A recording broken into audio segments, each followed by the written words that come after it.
Hello guys, welcome back to my channel. আমি মহিমা নিয়ে এসেছি নতুন ব্লগ ভিডিও। আর দেখতে পাচ্ছ আমি রেডি হয়ে গিয়েছি, আর আমি এখন যাচ্ছি পুজো দিতে।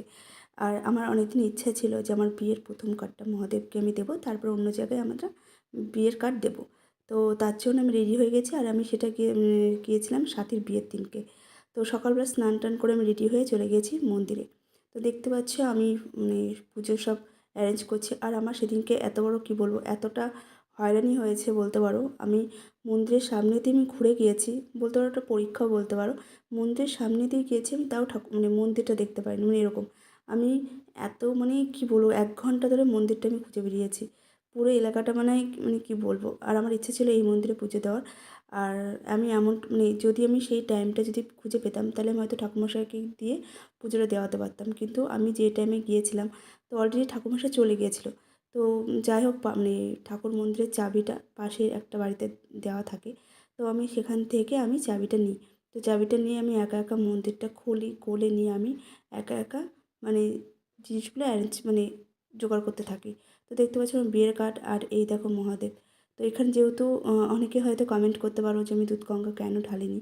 তো অ্যাকচুয়ালি এখানে ঠান্ডা ছিল, আমার বিয়েটা শীতকালে যেহেতু হয়েছে। তো তখন ঠাকুরের কাছে চাদর দেওয়া ছিল। তো আমি ওই জন্য আর দুধ গঙ্গা দিইনি। আর দেখতে পাচ্ছ আমি ভাবলাম যে একটা স্পেশাল একটা মোমেন্ট, তাও সেটাকে আমি ভিডিও করে রাখি। তো আমার ভালো লাগে ছোটো ছোটো মুহূর্তগুলোকে ক্যামেরা বন্দি করে রাখতে।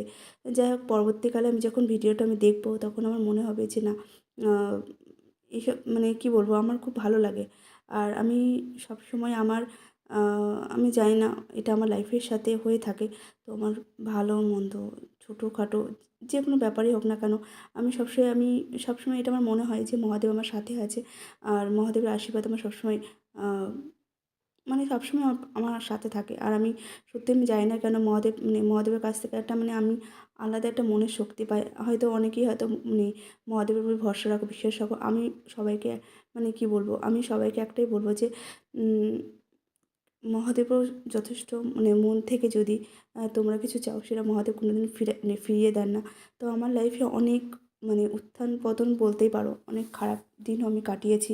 আমি অনেক রকম কথা শুনেছি, ঠিক আছে। আমার গায়ের রং স্কিন টোন কালো বলে। তো আমি সবসময় একটা কথা মনে রাখতাম, যে ভগবান যেদিনকে আশীর্বাদ স্বরূপ হিসেবে দেবেন, সেদিনকে সব কিছু তোমরা কী বলবো, আনন্দ ভরিয়ে দেবে। আমিও অনেক অনেক লোকের অনেক কথা শুনেছি, অনেক কাছের মানুষের থেকে অনেক কটূক্তি শুনেছি। কিন্তু কখনোই আমি সত্যি বলতে আমি কখনো মনটা, হ্যাঁ, আমার একটা সময় বলবো না যে মন ভাঙেনি, হ্যাঁ মন ভেঙেছে। কিন্তু সবসময় মহাদেব আমার সাথে থাকতো।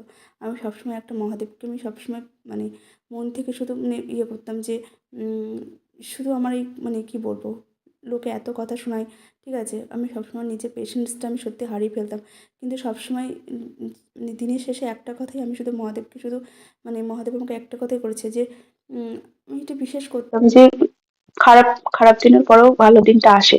তো সত্যি বলতে আমি ভীষণ ভীষণ হ্যাপি ছিলাম, কারণ মহাদেব আমি এক মহাদেব আমার জন্য যে জীবন সঙ্গিনী দিয়েছেন, সে আমাকে সত্যি এতটাই ভালোবাসে, আর এতটাই আমাকে হ্যাপি রাখে। আমি কখনোই ভাবিনি যে আমার লাইফে এরকম কেউ আসবে, যে আমাকে এতটা ভালোবাসবে।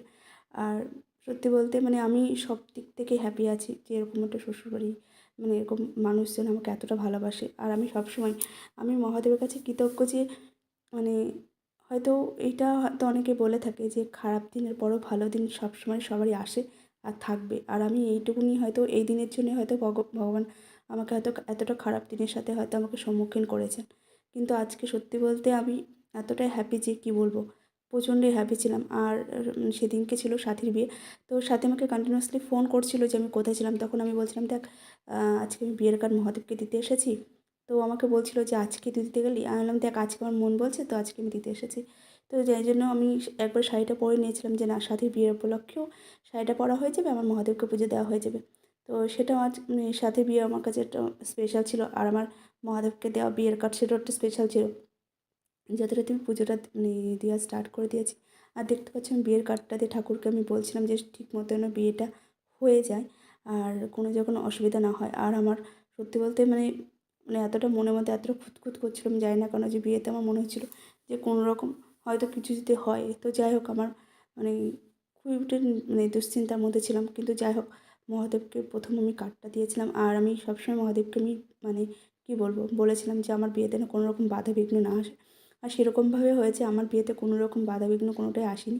আমার খুব সুন্দরভাবে ভালোভাবে আমার বিয়েটা সত্যিই মানে সুসম্পন্ন হয়েছে, আর সেটা মহাদেবের আশীর্বাদে।